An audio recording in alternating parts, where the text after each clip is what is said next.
There's only three things that you really give a shit about. Fair dinkum. There's only three things you actually give a fair dinkum shit about. And those three things, you've probably already heard them if you've tried to study marketing, but it's health, wealth, and relationships. Let me write those down really quick. So health, wealth, and relationships. And if you're trying to start your own entrepreneurial business, these are one of the categories that you'll be attempting to focus on. But what I want to bring your attention to is this being the only thing that you give a shit about, is that this is your own personal life. You could draw this in any way you really want to. I'm drawing a circle here with 3/3, and you can just say wealth, health, relationships, just like this, right? And just if you think about it, these are literally the only things you give a shit about. Why the emphasis on the shit? Because to you, it is the shit. And I am a dating and relationships mentor, coach, instructor. And I like the idea of focusing on this personally. I really didn't like the idea of this so much to focus on. I also can help teach manifestation and practice manifestation and things like this. And I think it's an ongoing journey. It's a never-ending destination. In a sense, it's like if you're a professional mechanic, you don't just suddenly become a professional and stop there. You keep going and you actually keep learning as you go along, even though you are already a professional. Same story with manifestation. And manifestation kind of goes into all these things, right? Health, wealth, and relationships. But as a relationships coach, mentor, instructor, these things, health and wealth, are actually important for your relationship. It's a bit interconnected, you could say. It's a cycle, there's layers, however the hell you want to look at it, they're connected. And I just want to focus on how wealth and health affect your relationships. Now, obviously, relationships can affect your wealth. Relationships can affect your health. If you're lonely, that can cause you to get sick, especially if you're focused on that. If you don't have the right connections, you probably heard this, it's about knowing the right people as opposed to anything else, really, that gets you rich, right? You see this very commonly in higher up positions and politics even. It's about knowing the right people, the connections, and that gets you wealthy. That's a road that can get you wealthy. So for us normal people who just want to have normal relationships, I'm talking about traditional relationships, by the way. I'm not talking about homosexual stuff and LGBT, clown this and clown that.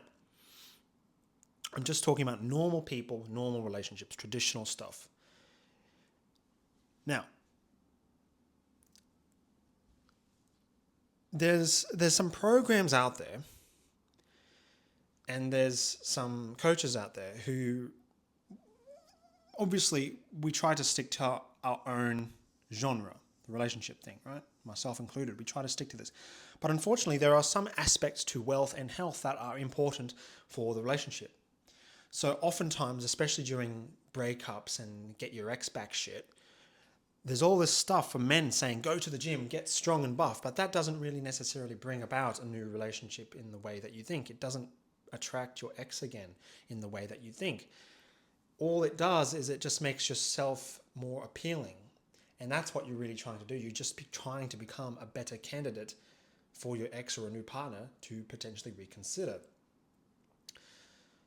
And the same with your wealth. They always say hustle on your business, especially for the men's side. Hustle, and even the ultra feminist movement. It's like they're trying to make women become men and focus on your career and weird ass shit like this.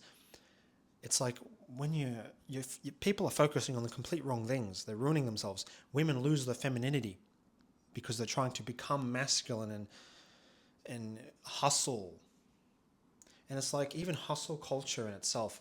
It's not like I'm super political or anything, but it's like even just hearing that word, hustle culture, it's like in some environments, it's absolutely necessary. While in other environments, it's not necessary and counterproductive.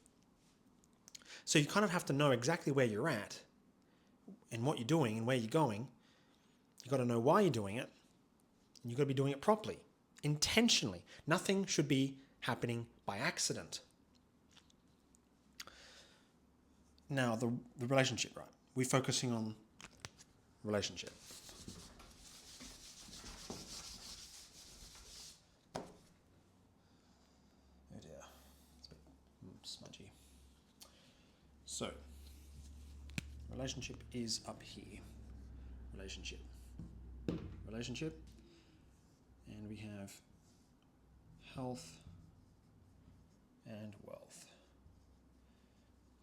Now, if we start with health, you do obviously need to take care of yourself. Take care of yourself, because if you cannot take care of your own health, how do you expect to take care of another person? Some people, I think even there's a book called The 12 Rules of Life by Jordan Peterson, and he says something in one of the rules that you got to take care of yourself first and foremost, as if you were like your own pet dog, because sometimes people take care of their own pets more than they take care of themselves, which is detrimental. It leads to the downfall of a relationship because it reeks off in other areas. That's the thing, it reeks off. If you want to rescue someone, I don't know, like put your own airplane mask on first before helping the passenger beside you. That's the rule. Take care of yourself. Now, for me personally, this actually means, imagine this is a dial, and you know those dials, they often have a little, like a switch, and it's down here a lot of the time. It doesn't really matter. You know what a dial looks like. You just twist it like that.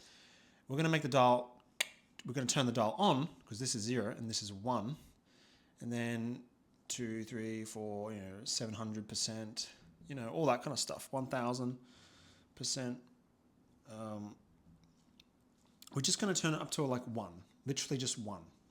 1% narcissistic. We need to turn our narcissism up by 1%. Narcissism is a very strange thing because it's looked down at, and often we have this very judgmental look at it because someone else we look at appears that way. But it is only them appearing that way because we see something in ourselves that we don't like and we dismiss it, in a sense. This isn't always the case. But we do need to turn our narcissism up turn the switch on to the 1%, like very low heat. Very low heat. Because if you don't have any self-respect, you're gonna be a doormat and you're gonna have people walk all over you, and you're gonna be building up that resentment and wondering what you can do to resolve the situation. You've got to turn your narcissism up by 1%. And narcissism kind of looks like this. It's like it's a two-edged sword. It looks funny. It's funny. I can't describe it because it's like a self-hatred thing. Narcissism actually kind of means a self-hatred, but at the same time, it's like this appearance of self-love. That's the strange thing about narcissism. So we don't want to be self-hating ourselves. We definitely want to be loving ourselves, because when we love ourselves, especially if we look at someone else, we can look at someone else as our own mirror, because what we see in another person is what we see in ourselves. So if we look at another person and all we see is hatred, then we probably already hate ourselves. But if we look at another person, primarily on the scales, as something we admire or love or something like that, then we probably love ourselves, especially if we see ourselves in that person and we're using that person as our own mirror to amplify our own selfishness. See, narcissism, it's a bit slightly on the selfish side. There's this kind of idea that you have to be selfless, and some people really take pride in this idea of being selfless versus being selfish. But the problem is, let's say you have your own business or you have a lot of cash. If you're constantly, let's say even 100% selfless, you'll have nothing left for yourself. And truly, that is not really being selfless, because you can no longer provide for anyone if you give to everyone. So you have to reserve some selfishness. Realistically, it could even be 20% selfishness. That's a pretty decent ratio. I like that. We can turn the selflessness up to 80%, like the dial. Just use discretion when using each dial, because for every single thing in life, there's either a switch, like a light switch that goes up and down, click, click, click, or there's a dial, like I just drew, and you can turn it on or off, like that. And there's like a bit like a stove, low heat, high heat. Actually, those are dials. And there's even like, those boards for the music boards, and then you have the switch that goes up and down the line. You can sort of like have that kind of a little bit. It's all the same stuff. Different things have different applications and ways about clicking them on and off and turning them. Narcissism. Take care of self. Love yourself. Wealth. That's the same attitude. When it comes to wealth, you've got to have the same attitude. You've got to be at least 20% selfish. Just as a rough number. You've got to be turning up the dial to narcissism by at least level 1. Oh, what else, dog? What else? It's the only thing that you give a shit about in your own life. If you want to amplify your relationship status, you can easily amplify your own health status. Maybe if you're older, this can be a bit more challenging, and I get that, because I'm not even 30 yet, and I've experienced sluggishness and things like this, but these are just feedbacks that tell me that something needs addressing. And I don't know what needs addressing yet, but it tells me that it could be higher quality sleep. It could be eating healthier food or more luxurious food. Wealth, seeing yourself as abundant. This is a personal problem that I've been overcoming myself, is overcoming lack and scarcity. People call it the lack mindset, the scarcity mindset, but it's not something that I personally have necessarily consciously thought of myself as. I only realized I personally had a scarcity and lack mindset because I was analytically observing myself from a third person perspective to monitor my own behavior. Why did I respond in this certain way when someone pulls away? If someone pulls away, this is how you know. If someone pulls away from you, how do you respond? How do you react? Do you just stay completely mellow and just say, okay? That could potentially be on the borderline of being aloof, so be careful about that. But otherwise, if you're just completely calm and chill and just say, okay, no problemo, great. If you're trying to hold something down, keep something in position, that can suggest you're afraid of loss. That's even the fear of loss. Fear of loss is like, it's the same thing. You're afraid of loss. FOMO, fear of missing out. But when it comes to wealth, you've got to see myself differently. And you know what? If you've been watching me so far and you understand that manifestation is consciousness, and that in order to change our manifestation, we need to change our consciousness, you will see that often people refer to this as identity. So in other words, change identity. Because an identity, what the F is even an identity? Identity is literally just the narrative, the story, the underlying image that you have and you identify with. That's basically it. Because you're not even the image. You're not even the story. You're just a consciousness. That's who you are. Just ask yourself, who am I? I am. That's it. No name after that, just simply I am. You share the same name with God. You and God are one. He gave you that power. And do we even realize how to use that power effectively? So you can change your relationship with money. Change the affirmations you subconsciously tell yourself on a daily basis. I keep hearing that the subconscious mind runs our daily life 90% of the time. So that's why we do things like affirmations. I am wealthy. I remember when I used to be poor. If you come across those types of techniques.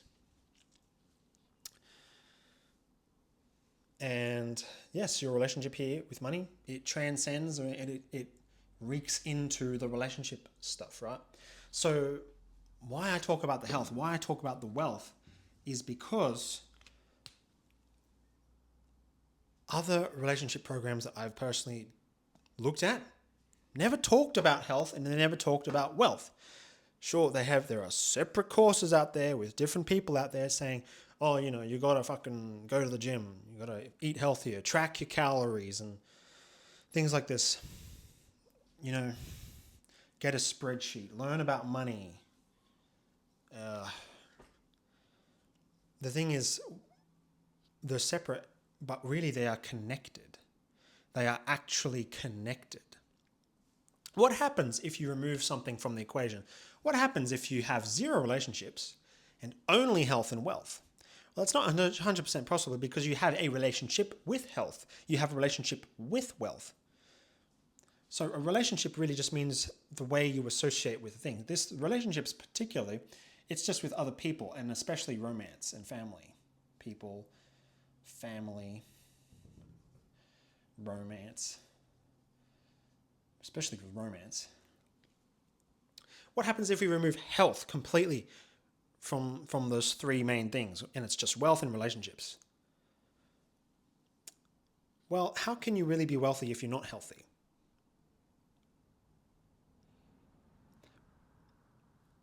I guess you could hypothesize that wealth can create health, but you know what? Health can create wealth too. If you are healthy, you are just reeking this aura of, it is wealth in itself. I don't think you can necessarily remove these things from each other. They are connected. And so what I'm saying here is if you want to improve your relationship,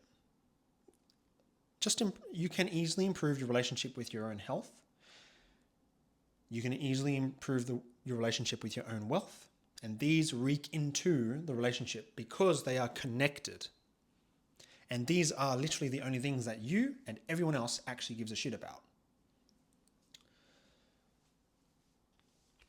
I hope that I conveyed a message to you that landed for you. If you liked the video, then give it a like and leave a comment. Subscribe if you feel like it, and also if you want to get in contact with me, you can go to beacons.ai/Yenovah Tylervite.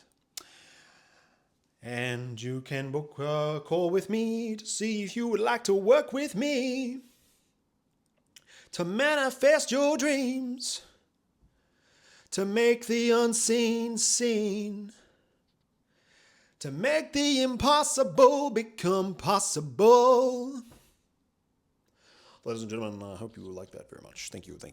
Also, if you want a boyfriend or girlfriend, check out my free courses at beacons.ai/Yenovah Tylervite.